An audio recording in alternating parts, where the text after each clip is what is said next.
Hello once again. Yan. So, ang Bible study naman po natin ngayon ay tungkol naman sa pagpapakain sa marami. And ang ating reading ay magmula sa ikalawang aklat ng mga hari, chapter 4, verses 42 to 44. Let me read.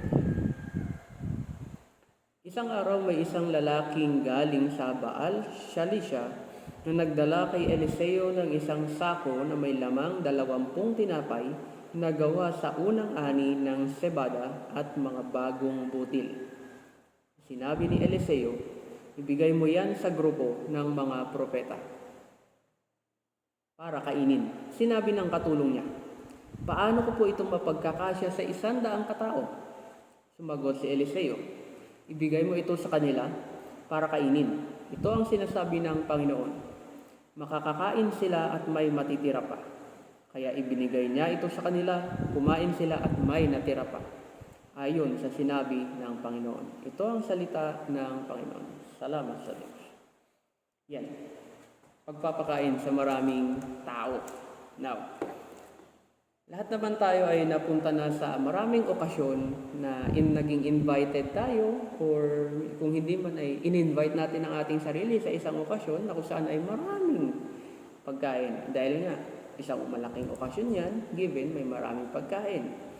Or minsan, mas maraming tao hindi nagkakasya ang pagkain. But anyways, yan. Pagpapakain sa marami. At nandito po si Prophet Elijah. Now, ang konteksto po ng ating kwento ngayon ay ito yung sa mga sunod-sunod na kwento ng himala na ginawa ni Prophet Eliseo. Like one, yung langis ng byuda. Ano yung langis ng byuda na yan? Wala silang pera.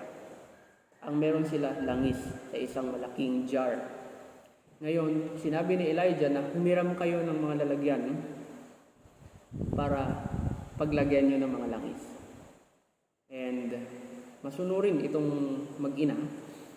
Humiram sila ng lalagyan. Kung gaano karami ang nahiram nila, ganun din karami yung langis na naipundar nila. At nung nawala ng lalagyan, saka lang din na tumigil yung flow ng langis sa lalagyan. And actually, I think, imagine natin to, puro 1.5 yung 1.5 liters ang mga lalagyan nila. So marami yan, marami.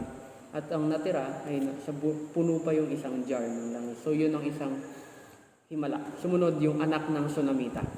Ito naman yung anak ng Sunamita is byuda kasi. Wala siyang anak. So itong anak na lalaki na ito is 12 years old. After a year nang sinabi ni Elijah na magkakaroon kayo ng anak. In 12 years old, nung naging 12 years old na, nagkaroon ng sakit. Biglang nagkasakit, sumakit yung ulo niya, sa tindi siguro ng araw, sikat ng araw at sa trabaho, pinauwi yung bata and then namatay. Itong babae, pumunta kay Elijah para sabihin yung nangyari sa kanyang anak. Now, sumama si Elijah, and pagdating doon sa kanilang bahay, pumunta siya sa kwarto kung saan nakalagay ang bata. And then, dumipa siya. Facing, kaharap niya yung bata. Nakatapat yung mata, ilong, bibig. Yan. At 3 beses, ilang ulit niyang ginagawa yun, nananalangin din at the same time. So yun. After nun, ay dininig ang kanyang prayer ni Elijah at nabuhay yung bata. Sumunod na himala ay yung pagkaing may lason. Anong nangyari sa may pagkaing may lason? Sinabi niya ni Elijah na buhusan ng harina yung palayok na pinaglutuan. Yung may pagkain na yon. Sabi nila may lason kasi. So, binuhusan. Nung nalagyan na ng harina at ibinahagi, isinare nila ito, ibinahagi sa iba, ay hindi na yung lasang mapait. Wala nang lason yun. So nawala yung lason. So yun isang himala. Yung pagpaparami ng tinapay, which is ito yung tatalakayin natin ngayon. And then sumunod dito, kasi again, sunod-sunod na kwento about wonders, himala. Yung pagpapagaling ng ketong ni Naaman at yung pinatalutang ang talim ng panahon. Okay? So dito tayo sa verses natin ngayon, 42 to 44. Isang lalaki ang walang pangalan ang nagdala ng tinapay kay Eliseo. Ilang piraso yun? 20, 20. Dahil si Eliseo ay kinikilala nila bilang propeta or mula sa Diyos or man of God. Kaya sa kanya binibigay. Ngayon, sino ba naman ang kakain ng 20 na tinapay samantalang may marami tayong kasama dyan? So anong ginawa niya? Yung 20 na tinapay, sinabi niya sa kanyang katulong ay ibahagi ito. Saan galing yung 20 na tinapay? First fruits mula sa unang ani. Sariwang butil pa ito nung ginawa ang tinapay. Kaya inutusan niya ang mga kanyang tauhan na yan na nagdala para ibigay sa tao, sa maraming tao. Ilan pa yung sinabi niyan? Exactly 100.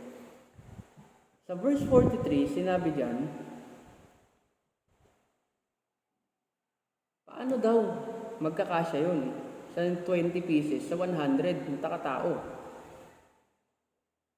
Yan, kaya nagtataka siya, paano ito magkakasya? So may doubt. May doubt sa kanya. However, tingnan natin, ang lalaking ito pala ay katulong niya. Lingkod niya to. And yung reaksyon ng lingkod, siyempre may doubt.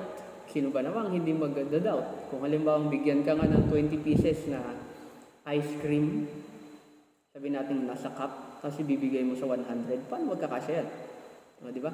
So mag-aalangan ka rin. So may doubt siya. Pero may assurance si Elijah sa taong iyon, sa lingkod niya, na magkakasya ang mga ito. Dahil, sinabi diyan,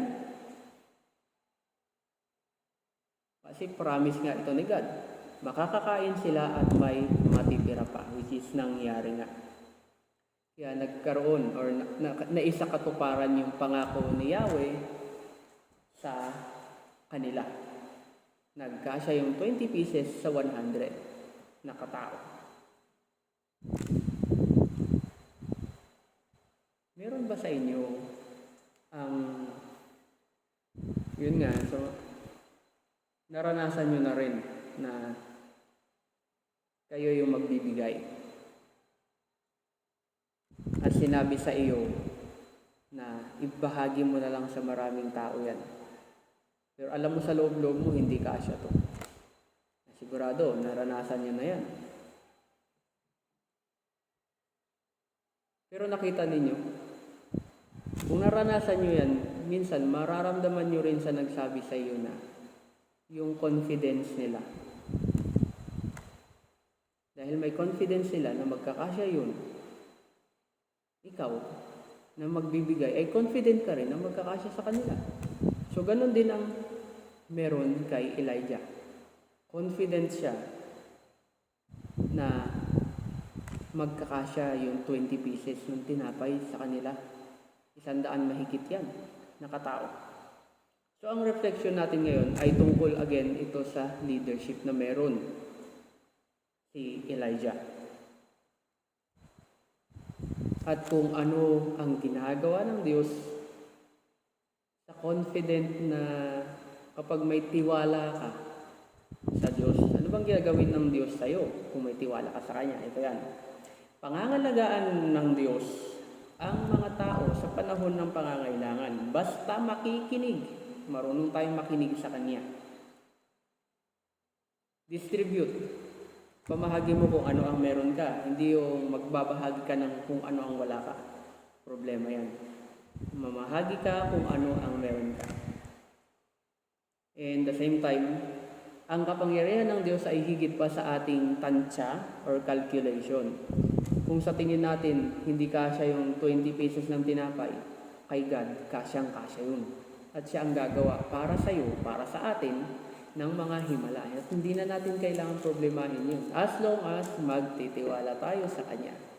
Kaya ang himala ng Diyos ay matutupad. Mangyayari kung tayo ay maniniwala sa Kanyang salita. May cooperation din tayo.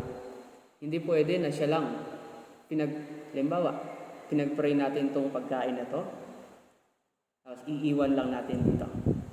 Pag wala tayong kooperasyon sa Kanya, wala, useless yun. Pinag-pray na lang natin, nilanggam na lang, sayang. Kung meron tayong kooperasyon, pinag-pray natin, may cooperation tayo, nakinig tayo sa Kanyang boses, yung pagkain na yan hindi masasayang, lahat mai-distribute ng mga yan. Si Eliseo ay isang mabuting example ng pagiging mabuting leader. Hindi siya nakinig doon sa negative reaction ng kanyang lingkod. Hindi ito magkakasya. Paano ito magkakasya? Hindi siya nakinig doon. Mas pinakinggan niya yung pangako ng Diyos na ang lahat ay makakakain ng marami. Now, yung tao na yun na walang pangalan ay pwedeng tayo yan. Pwedeng ikaw yan. Bakit? May mga pagkakataon na nag-aalala tayo sa mga bagay-bagay. Hindi tayo mapakali kapag kulang ang mga bagay na kailangan natin. Hindi tayo makagalaw. Wala na. Ay, kulang kasi. Wala na. Hindi ganun. Bilang lingkod, dapat po tayong marunong makinig. Hayaan natin si God as a good leader, as our good leader, na magbigay ng decision. Kasi mas nakikita niya yung pangangailangan ng lahat. Nakikita niya yan. So, maniwala ka lang. At kung meron man tayong leader, mabuting leader, or meron na talagang leader para sa ating community, organization, pagkatiwalaan natin. Para hindi maging sayang, hindi masayang yung efforts na meron ang isang grupo. Kasi yun nga, tulad ng sabi ko, yung cooperation. Huwag mawawala ang kooperasyon ng bawat isa. Di porke ayaw mo yung isang leader ay wala ka ng kooperasyon. No? So far, anong mangyayari sa inyo yan? So kailangan may kooperasyon. And remember, hindi makikinig ang leader sa negative reaction na lang. At sabihin na, ay siguro nga, wag na. But rather, ang good leader, again,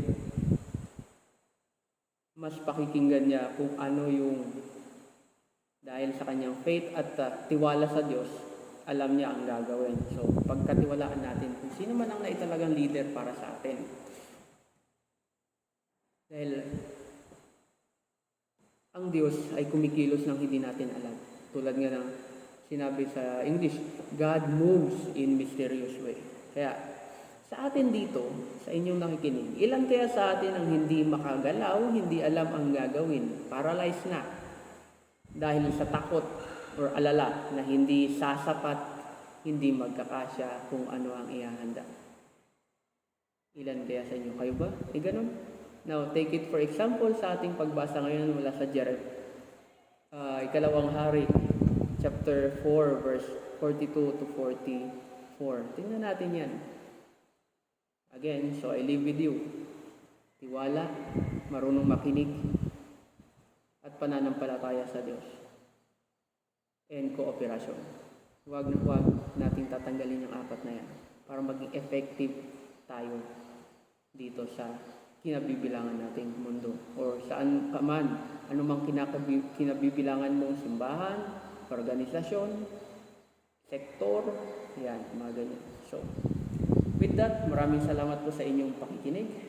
At ako ay mag-iiwan ng isang panalangin mula sa Salmo 145 verses 10 to 19.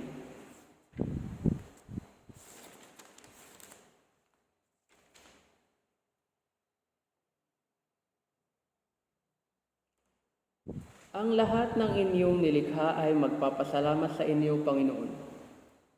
Pupurihin kayo ng inyong mga tapat na mamamayan. Ipapamalita nila ang inyong kapangyarihan at ang kadakilaan ng inyong paghahari, upang malaman ang lahat ang kadakilaan ng inyong paghahari at ang inyong dakilang mga gawa. Ang inyong paghahari ay magpakailanman. Panginoon, kayo'y tapat sa inyong mga pangako at mapagmahal sa inyong mga nilikha. Tinutulungan niyo ang mga dumaranas ng kahirapan at pinalalakas ang mga nanghihina. Ang lahat ng nilalang na may buhay ay umaasa sa inyo at binibigyan niyo ng kanilang pagkain sa panahong kailangan nila. Sapat ang inyong ibinibigay at sila ay lubos na nasisiyahan. Panginoon, kayo'y matuwid sa lahat ng inyong pamamaraan at mapagmahal sa lahat ng inyong nilikha. Kayo'y malapit sa lahat ng tapat na tumatawag sa inyo. Binibigay niyo ang nais ng mga taong may takot sa inyo. Pinapakinggan niyo ang kanilang mga daing at sila ay inililigtas. Binabantayan niyo ang mga umiibig sa inyo. Pupurihin ko kayo, Panginoon, ang lahat ng nilikha ay magpupuri sa inyo magpakailanman. Psalm 145 verses 10 to 19. In the name of the Father, and of the Son, and of the Holy Spirit. Amen. Magandang araw o gabi sa inyong lahat. Bye!